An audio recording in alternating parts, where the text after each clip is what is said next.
এদেশ দেশপ্রেমিকদের জন্য না, তাদের অবস্থান আরো উপরে। তাই তো সবাইকে ছেড়ে ওপারে পাড়ি জমালেন ওসমান হাদি। আর কখনো গর্জে উঠবে না অন্যায়ের বিরুদ্ধে তার বলিষ্ঠ কণ্ঠস্বর। আর কেউ গলা ফাটিয়ে নামবে না রাজপথে।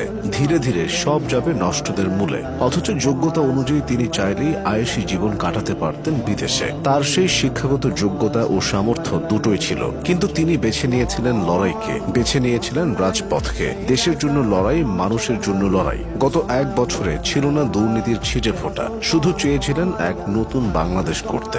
হাদিরা এমনই, তারা ক্ষণিকের জন্য আসেন, তবে ফিনিক্স পাখি হয়ে ফিরে আসেন বারবার। হাদিরা কখনো ধুলোয় মিশে যান না। জীবনানন্দের শালিকের বেশে তারা আবার ফিরে আসবে এই বাংলায়। কখনো ফিরে আসবে শঙ্খ চিল হয়ে, আবার কখনো রাজপথে তারা ফিরবে পূর্ণ যৌবন নিয়ে। তবুও একদিন মুক্ত স্বাধীন করে ছাড়বেন এই বাংলাদেশ। এই 18 ডিসেম্বর বৃহস্পতিবার চিরদিন লেখা থাকবে হাদির নামে। এই দিনটির রাতেই সিঙ্গাপুর জেনারেল হাসপাতালে মৃত্যুর কাছে পরাস্ত হন হাদি। তবে নিজ জীবনে পরাজিত হননি তিনি। এত কম সময়ে পুরো দেশের ভালোবাসা পেয়েছেন এমন নেতা হয়তো খুব কম আছে, কারণ হাদিরা যুগে যুগে একবার আসেন।